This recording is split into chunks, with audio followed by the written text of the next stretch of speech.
વિદ્યાર્થી મિત્રો નમસ્કાર. હું રાજેન્દ્ર પઢિયાર યુટ્યુબ ચેનલમાં ધોરણ 9 સામાજિક વિજ્ઞાન વિષય પ્રકરણ 11 ભારતનું ન્યાયતંત્ર એના બીજા ભાગમાં આપ સર્વેનું હાર્દિક સ્વાગત કરું છું. નાગરિક શાસ્ત્ર અને એમાં પણ 11મો પાઠ છે. થોડો વિશેષ જવાબદારી છે તમારી, કારણ કે એના વાક્યો એના શબ્દો થોડા અઘરા પડશે.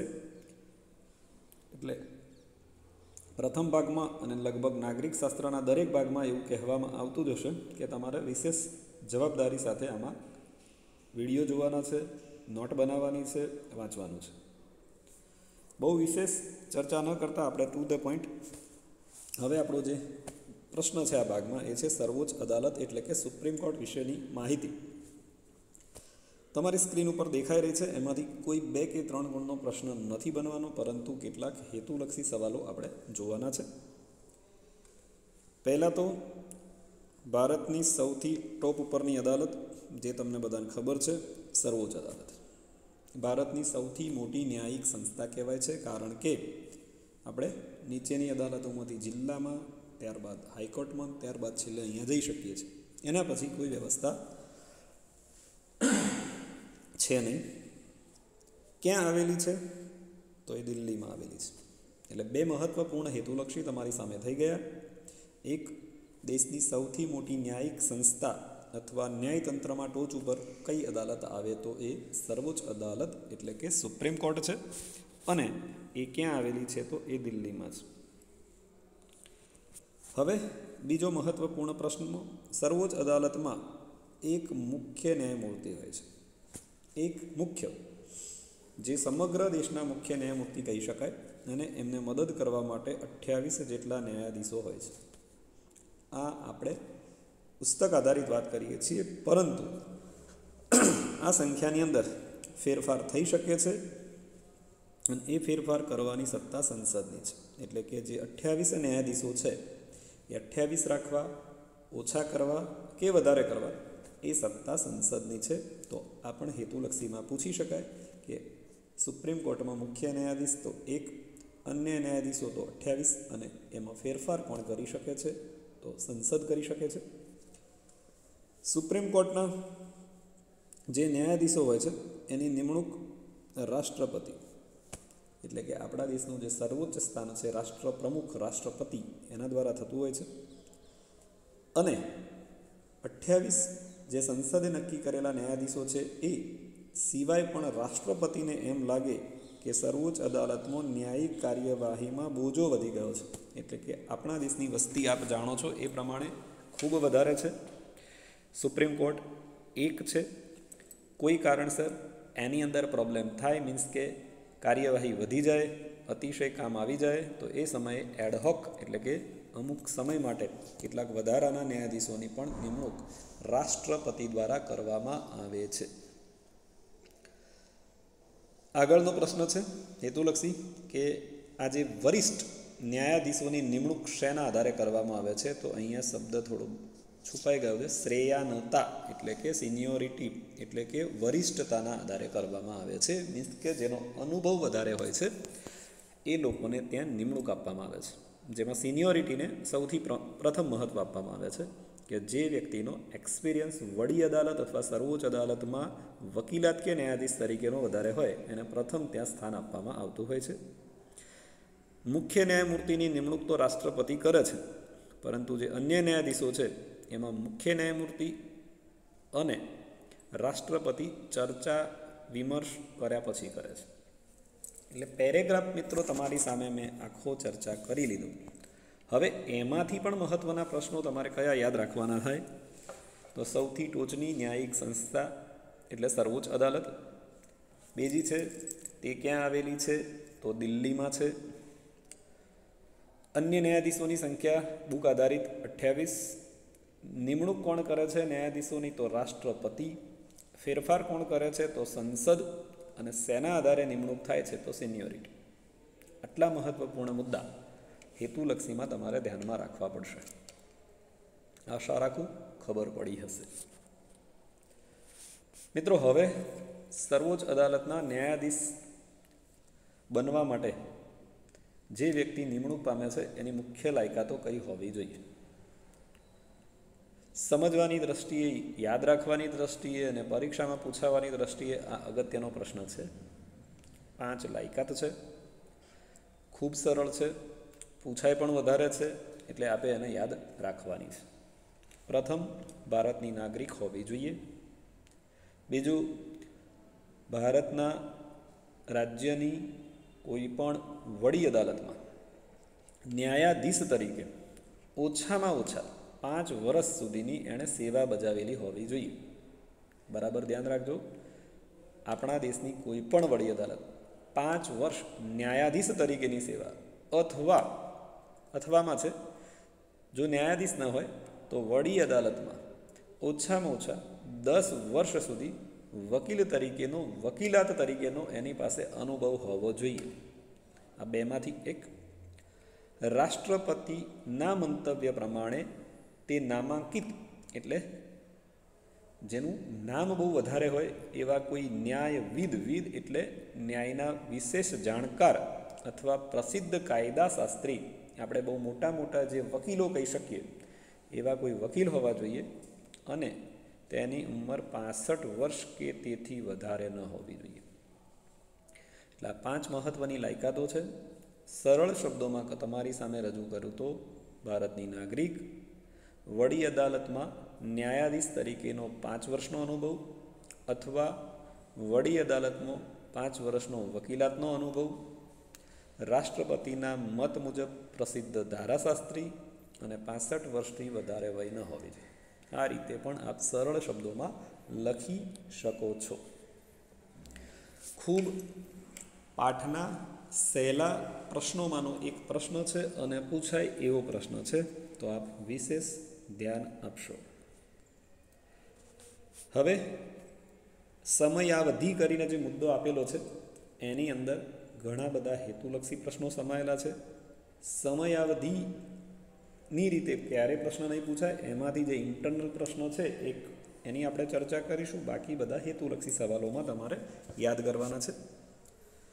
65 વર્ષની ઉંમર તમને ખ્યાલ છે.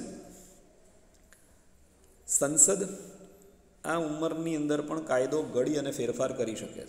હેતુલક્ષીમાં ધ્યાન રાખજો કે ભાઈ ઉંમરની અંદર કાયદો ઘડી અને ફેરફાર કરવાની સત્તા સંસદની છે. આવું ખરું ખોટું પૂછાય કે અન્ય રીતે પૂછાય. જે ન્યાયાધીશ બાદ નિવૃત્ત થાય છે એ પછી કોઈ જગ્યાએ વકીલાત નથી કરી શકતા. આવું પૂછી શકાય હેતુલક્ષીમાં કે શું સુપ્રીમ કોર્ટના ન્યાયાધીશ પદે નિવૃત્ત થનાર વ્યક્તિ વકીલાત કરી શકે છે? તો આપણે ધ્યાન રાખવાનું છે. હા, તેઓ સરકાર કોઈ તપાસ પંચ નિમે તો એની કામગીરી તેઓ કરી શકે છે. ઘણી બધી એવા કૌભાંડ કે એવી પ્રક્રિયાઓ થતી હોય છે, તો એના તપાસ પંચની એક કમિટી રચવામાં આવે છે, એના અધ્યક્ષ તેઓ બની શકે છે. તેઓ નિવૃત્તિ મુદ્દત પહેલાં રાજીનામું આપી શકે છે. એવું લાગે સુપ્રીમ કોર્ટના ન્યાયાધીશ પદે જે વ્યક્તિ આવે છે ને કે 65 વર્ષની વય નક્કી કરેલી છે, પરંતુ એ પોતે એ ફરજ કોઈ કારણસર, શારીરિક અક્ષમતાને કારણે કે પછી અન્ય કારણસર નથી બજાવી શકતો, તો લેખિત સ્વૈચ્છિક રાજીનામું આપી અને પોતાની ફરજમાંથી મુક્ત થઈ શકે છે. હવે એક પ્રશ્ન એમાંથી એવો બનશે કે સર્વોચ્ચ અદાલતના મુખ્ય જે ન્યાયાધીશ હોય છે એમને હોદ્દા પરથી દૂર કઈ રીતે કરી શકાય? તો એ જવાબ તમારે અહીંથી એક, એમની અયોગ્યતા સાબિત થવાથી, ગેરવર્તણૂક કે બિન કાર્યક્ષમતાને કારણે પદ ઉપરથી દૂર કરવામાં આવે છે, જે માટેની સમગ્ર પ્રક્રિયા છે કે જો એમણે બંધારણની મર્યાદાઓનો ભંગ કર્યો હોય, ગેરરીતિ કરી હોય, ભ્રષ્ટાચાર આચર્યો હોય, આવા આક્ષેપો એમના સામે થયા હોય, તો સંસદની અંદર મહાભિયોગની કાર્યવાહી કરવામાં આવે છે. આ કાર્યવાહી કેવી રીતે કરી શકાય છે? તો સંસદના બંને ગૃહની કુલ સભ્ય સંખ્યાની બહુમતી, ગૃહમાં હાજર રહીને મત આપનાર ઓછામાં ઓછા 2/3 સભ્યોનું બહુમતીનું નિવેદન, ટેકાવાળું નિવેદન રાષ્ટ્રપતિ સમક્ષ જે તે સત્રમાં રજૂ કરવામાં આવે છે. જો એમાં 2/3 બહુમતીથી ઠરાવ પસાર થઈ જાય તો રાષ્ટ્રપતિનો હુકમ થાય, એટલે સર્વોચ્ચ અદાલતના મુખ્ય ન્યાયમૂર્તિને એમના હોદ્દા પરથી દૂર કરી શકાય છે. હવે અહીંયા હું તમને ફરીથી સમજાવવાનો પ્રયત્ન કરું છું. એક ભારતના સર્વોચ્ચ અદાલતના મુખ્ય ન્યાયાધીશ એટલે રાષ્ટ્રપતિ સમકક્ષ અથવા એના કરતી પણ વધારે ગરિમાવાળું પદ છે મિત્રો. એ પદે બેઠેલો વ્યક્તિ એ અયોગ્ય સાબિત થાય, ગેરવર્તણૂક એટલે વર્તન એનું એને હોદ્દાને અનુરૂપ ન હોય, બિનકાર્યક્ષમ એટલે એ પોતાની કાર્યક્ષમતા પ્રમાણે કાર્ય ન કરતો હોય, ભારતનું બંધારણ એની જોગવાઈઓ એની મર્યાદાઓ એનો એ ભંગ કરે, કોઈ ગંભીર પ્રકારની ગેરરીતિ કરે કે ભ્રષ્ટાચાર કરે, આમાંથી કોઈ પણ કારણ થાય તો પછી રાષ્ટ્રપ્રમુખ સંસદના બંને ગૃહોની બેઠક બોલાવશે.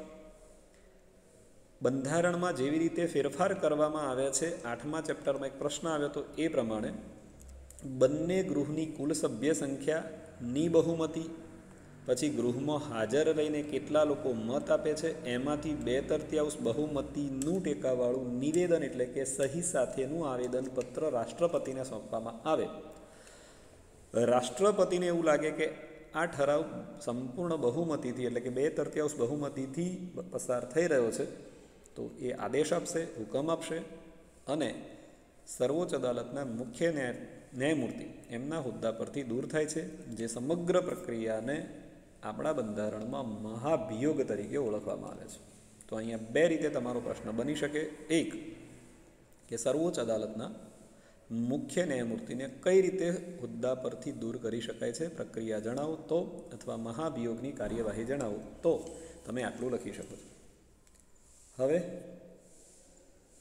બાકીના જે પોઈન્ટ છે એ બહુ જરૂર નથી, ખાલી સામાન્ય મુદ્દા છે કે ન્યાયાધીશને પણ આપણી લોકશાહીના સિદ્ધાંત પ્રમાણે સામે ગુનેગાર હોય તો પણ એને પોતાનું જવાબ રજૂ કરવાની તક મળે છે. એટલે અહીંયા ન્યાયાધીશ પણ સંસદમાં હાજર રહીને બચાવમાં પોતાનું નિવેદન આપી શકે છે. તેમને હોદ્દા અને ગુપ્તતાના શપથ કોણ લેવડાવે છે? તો રાષ્ટ્રપતિ લેવડાવે છે. બરાબર. એટલે સર્વોચ્ચ અદાલતના મુખ્ય ન્યાયમૂર્તિને ગુપ્તતાના અને હોદ્દાના શપથ આપણા ત્યાં દરેક, એ ચાહે સંસદ હોય, ધારાસભ્ય હોય, રાષ્ટ્રપતિ હોય કે સર્વોચ્ચ અદાલત જેવા મુખ્ય ન્યાયમૂર્તિઓ, તો એને ગુપ્તતાના કે પોતે જે કાર્ય કરશે ગુપ્ત રાખશે અને ખૂબ સારી રીતે પોતાની કામગીરી બજાવશે, એના શપથવિધિ કરાવવામાં આવે છે. અને એ કાર્ય કોણ કરે છે? તો ભારતના રાષ્ટ્રપતિ દ્વારા કરવામાં આવે છે. મિત્રો, અહીંયા જે આપણે 3 મુખ્ય પ્રશ્નોની ચર્ચા કરી, તો એને એકવાર ફરીથી તમને કહી દઉં કે અહીંયાથી તમારે હેતુલક્ષી સવાલો. પહેલો, દેશની સૌથી ન્યાયિક સંસ્થા સર્વોચ્ચ અદાલત છે. ક્યાં આવેલી છે? તો દિલ્હીમાં આવેલી છે. એમાં મુખ્ય 1 અન્ય 28 ન્યાયમૂર્તિઓ છે, જેની સંખ્યામાં સંસદ ફેરફાર કરી શકે છે. અને શેના આધારે એની નિમણૂક થાય છે? તો સિનિયોરિટીના આધારે એટલે કે શ્રેયાનતાને આધારે એની નિમણૂક થતી હોય છે.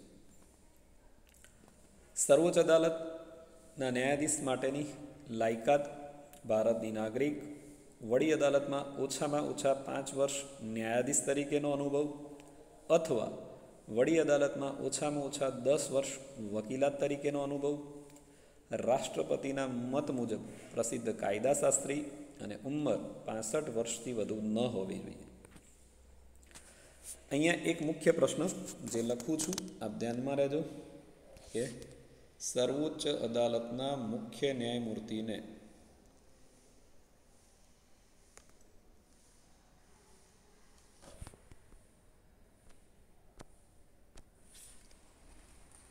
સર્વોચ્ચ અદાલતના મુખ્ય ન્યાયમૂર્તિને હોદ્દા પરથી કઈ રીતે દૂર કરી શકાય?